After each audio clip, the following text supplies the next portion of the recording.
इतना बड़ा एग्जाम है, इसको निकालने के लिए चीजों को समझना बहुत जरूरी है बेटा। चलिए तो हम एमसीक्यू पर लौट के आते हैं। तो आज का जो फर्स्ट एमसीक्यू है के देखो बेटा, जितने भी एमसीक्यू भी हम ले रहे हैं सब जो है प्रीवियस ईयर एग्जाम के सारे के सारे क्या है वो प्रीवियस ईयर क्वेश्चंस हैं वो, ठीक है ना। ठीक, तो आपके सामने क्वेश्चन है which one of the following options gives the correct categorization of 6 animals regard according to the type of nitrogen wastage ABC they are given out के। अब देखो बेटा, क्योंकि पिछले कुछ 1-2 सालों से क्या हो रहा है कि पेपर जो है बिल्कुल एनसीईआरटी पर बेस्ट पेपर बन रहा है, तो फिर वो क्या करते हैं उसी क्वेश्चन को थोड़ा सा वो जो है कंप्लीट करने की कोशिश करते हैं। आपको उसने बोला है कि 6 एनिमल्स का ग्रुप दे रखा है हमने यहाँ पे, उनको सही प्रकार से कैटेगराइज कीजिए कि कौन सा अमोनोटैलिक में आता है, कौन सा यूरोटैलिक में आता है, कौन सा यूरिकोटैलिक में आता है। अमोनोटैलिक का मतलब जो अमोनिया को एक्सक्रीट करते हैं, तो यूरिया एक्सक्रीट करते हैं, यूरोटैलिक हो गया। और जो यूरिकोटैलिक क्या हो गया, जो यूरिक एसिड को एक्सक्रीट करते हैं। देखते हैं, देखो अब हम कैसे कैंसिल कर रहे हैं। ऑप्शन को देखा हमने, ऑप्शन ए देखा ह्यूमंस अमोनोटैलिक नहीं होते हैं, मालूम है हमको, ह्यूमंस यूरिया रिलीज करते हैं, तो ये तो गलत है ना, ऑप्शन ए पूरा ही गलत हो गया ये, ठीक है। ऑप्शन बी पे हम आए तो फ्रॉग लिखा है उन्होंने, लिजार्ड, लिजार्ड छिपकली यूरिक एसिड रिलीज करता है बेटा, और जो है वो रेप्टाइल्स होते हैं, फ्रॉग जो है वो यूरिया रिलीज करता है, तो ये भी गलत हो गया बेटा, ठीक है ना।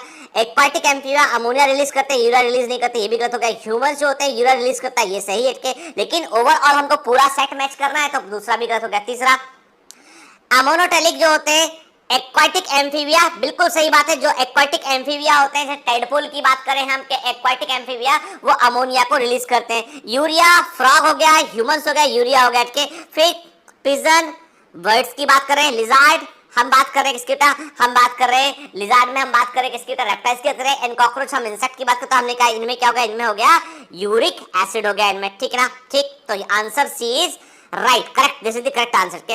एक्वाटिक एम्फीबिया अमोनोटैलिक ये सही है, कॉकरोच ह्यूमंस यूरोटैलिक, कॉकरोच जो यूरिक एसिड को रिलीज करते हैं बेटा, ठीक है। फ्रॉग जो होता है ये यूरिया रिलीज करता है, यूरिक एसिड रिलीज नहीं करता है, ठीक है ना।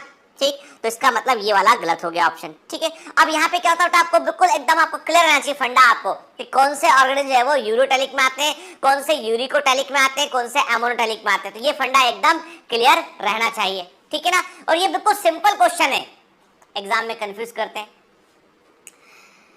कुछ बच्चे जो है एनसीईआरटी के एक स्टेटमेंट से कंफ्यूज हुए कि अमोनियम आयन फिश जो है वो अमोनिया को अमोनियम आयन के रूप में रिलीज करता है, तो एक्चुअली वो एनसीईआरटी का जो स्टेटमेंट है वो एक प्रकार से वेग स्टेटमेंट लिखा हुआ है, क्योंकि सारी मछलियां अमोनिया रिलीज नहीं करती हैं, केवल बोनी फिशेस अमोनिया रिलीज करती है, जबकि कार्टिलेजस फिशेस जो होती है वो यूरिया रिलीज करती है बेटा, ठीक है ना।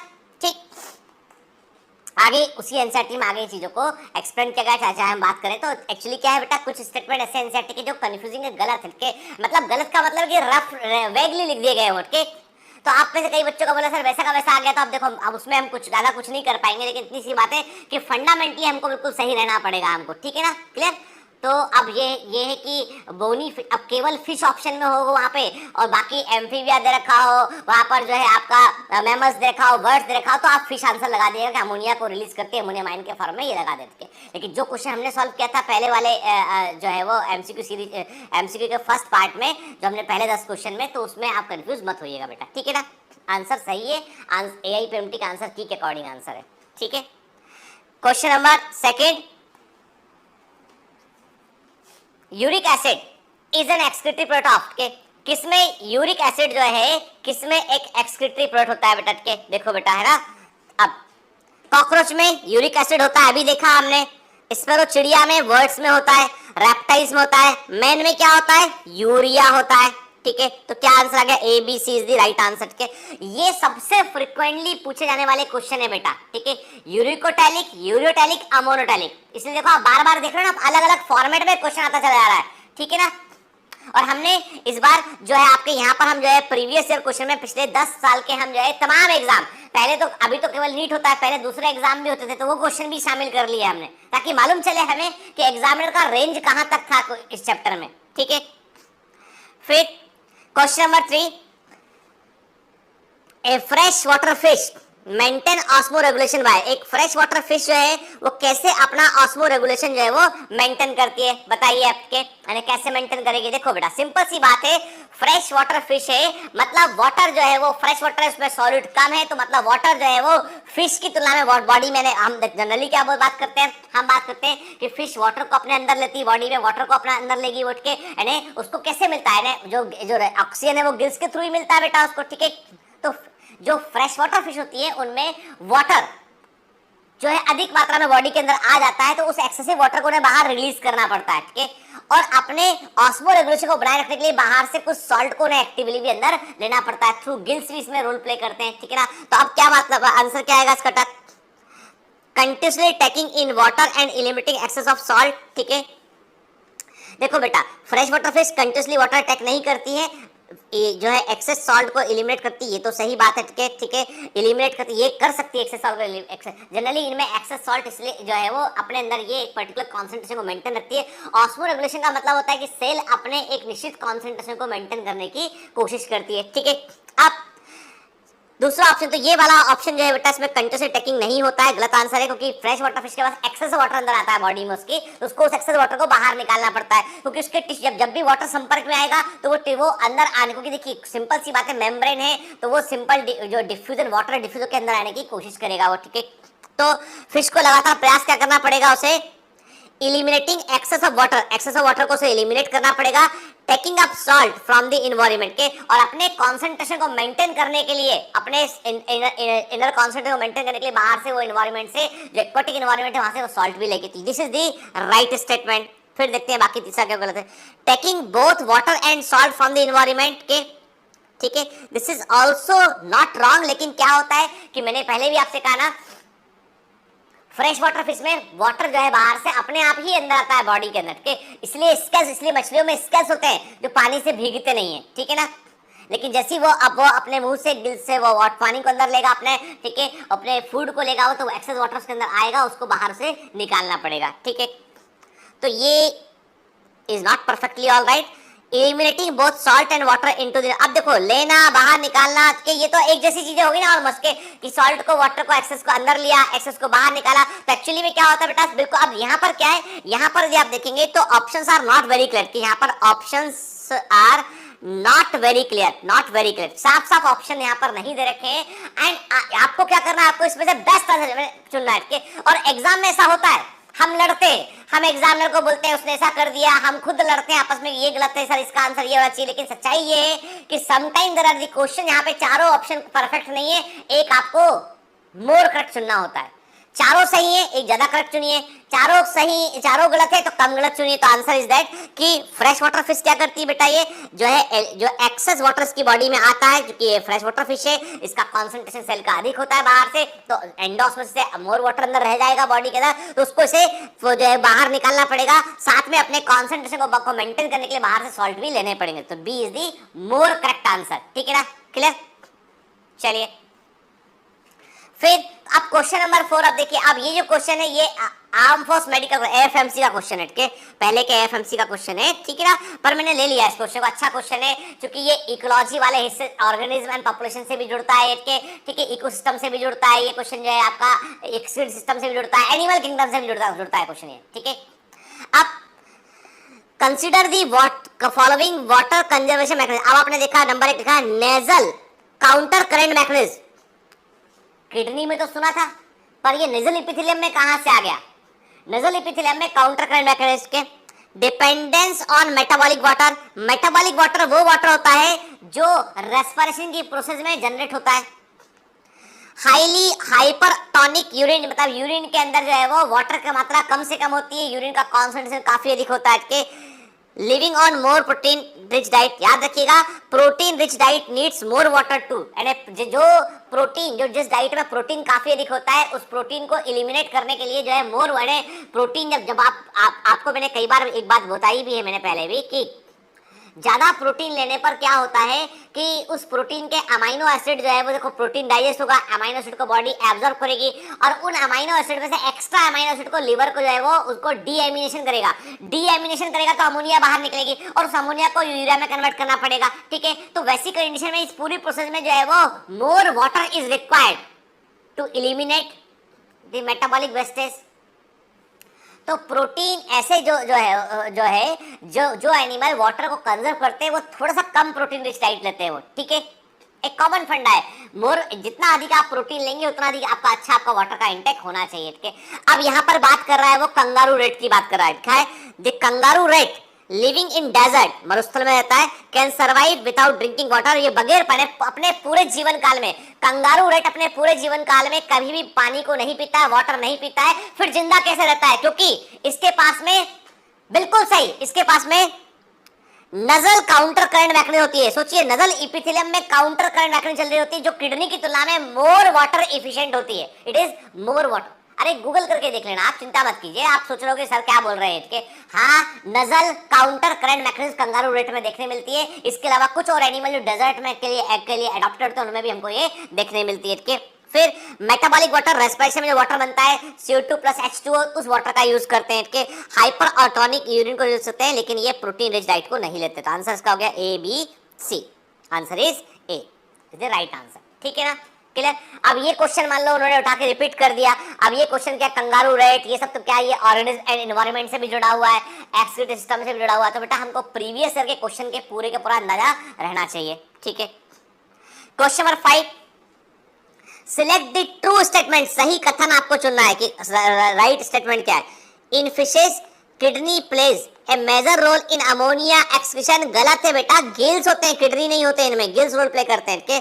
Ammonia is one leg type less toxic than urea, गलत है, ammonia is more toxic than urea.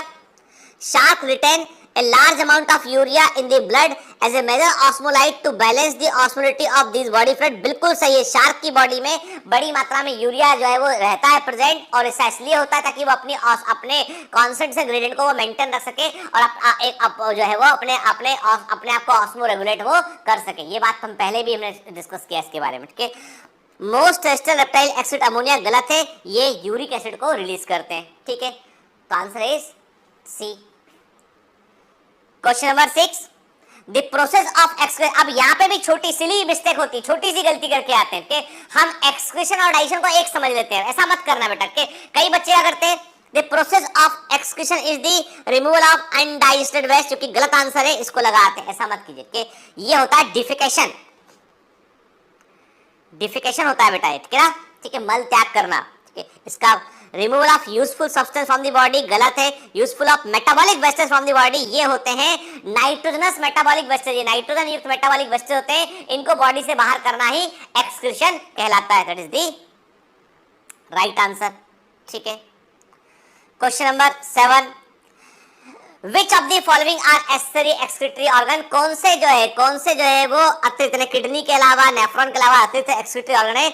Skin is also an excretory organ, lungs also an excretory organ, भाई CO2 को रिलीज करते हैं, स्किन भी एक्सेस वाटर और salt को बाहर रिलीज कर देती है, ठीक है। Liver is also while pigment को रिलीज करते हैं, एक्सक्रीटरी रोल प्ले करते हैं। Sebaceous gland also participate in the excretion, तो आंसर इसका हो गया all A B C D, ठीक है। ये सब के सब जो है वो एसेसरी एक्सक्रीटरी ऑर्गन में आते हैं बेटा, ठीक है ना, ठीक है। Even the sebaceous gland, liver, lungs and skin all are the accessory excretory organ, ठीक है, क्लियर, याद रखिएगा। क्वेश्चन नंबर 8, अब बताओ, kidney lies parallel to, kidney किन वर्टिब्रे के समानांतर होती है, kidney lies parallel to, kidney किन वर्टिब्रे के समानांतर होती है, तो you should know about that, आपको बताया हुआ है मैंने कि कहां होता है बेटा, ये 12th थोरेसिक वर्टिब्रा से लेके 1st, 2nd and 3rd lumbar तक जाती है, क्या, ठीक है। 12th थोरेसिक वर्टिब्रा से 1st, 2nd, 3rd लंबर, देखो ना आप, ठीक है ना।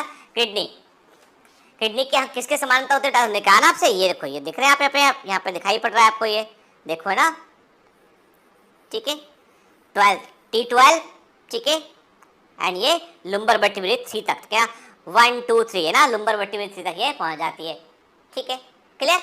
चलिए फिर ह्यूमन किडनी इज, अब ये ऐसा क्वेश्चन है, this question is from human embryology, ये क्वेश्चन एम्ब्रियोलॉजी को बिलोंग करता है, ये क्वेश्चन एनिमल किंगडम को बिलोंग करता है, ये क्वेश्चन जो है वो इन्वायरमेंट को बिलोंग करता है, ये क्वेश्चन जो है वो आपका एक्सक्रीटरी सिस्टम को बिलोंग करता है, मतलब ये मल्टी फैसेट क्वेश्चन है, कई चैप्टर का टच करता है, और ऐसे 5-6 क्वेश्चन एग्जाम में जरूर आते हैं बेटा इस तरह के, ठीक है। ह्यूमन किडनी क्या, मनुष्य की किडनी क्या होती है, अब आप बोलोगे सर इसका मतलब ही समझ में नहीं आ रहा हमको, देखो बेटा, ठीक है। आर्किनेफ्रिक मतलब प्रिमिटिव किडनी के सबसे पहले जो किडनी के समान कोई स्ट्रक्चर है उसे हम आर्किनेफ्रिक कहते हैं। और जब भी कभी हम बात करते हैं बेटा कि जब भी किडनी का जो एम्ब्रियोलॉजिकल कंडीशन में किडनी जब इवॉल्व करती है ना तो प्रोटोनेफ्रिक, मेसोनेफ्रिक एंड देन मेटानेफ्रिक बनती है। तो मेटानेफ्रिक किडनी जो है सबसे एडवांस किडनी होती है, मोर इफिशिएंट किडनी होती है, जो ह्यूमंस के अंदर हमको देखने मिलती है, मैमल्स में हमको देखने मिलती है। मैमल्स के अंदर मेटानेफ्रिक किडनी हमको देखने मिलती है। ठीक है, आप समझते हैं बात को के। देखो बेटा, यदि हम जो है वो हम किडनी की बात करें तो तीन तरह की किडनी जो है वो एम्ब्रियोनिक डेवलपमेंट यानी जो एमनियोट्स होते हैं जिनमें एमनियोटिक कैविटी होती है बेटा, पढ़ा है ना हम लोगों ने के जो है कहाँ पढ़ा हमने, ह्यूमन रिप्रोडक्शन में पढ़ा हुआ है, हमने रिप्रोडक्शन इन ऑर्गेनिज्म में पढ़ा हुआ है हमने के। तो जो एमनियोटिक ऑर्गेनिज्म होते हैं उनमें जब एम्ब्रियो का डेवलपमेंट होता है उस दौरान किडनी के विकास के दौरान तीन अवस्थाएं देखने मिलती है, प्रोनेफ्रोस, मीजोनेफ्रोस और मेटानेफ्रिक। प्रोटोनेफ्रिक, मीजोनेफ्रिक और जो है वो मेटानेफ्रिक अवस्थाएं देखने मिलती है। ठीक, मेटानेफ्रोस जो होती है ये वो किडनी होती है जो जीवों के अंदर हमेशा बनने के बाद प्रेजेंट रहती है।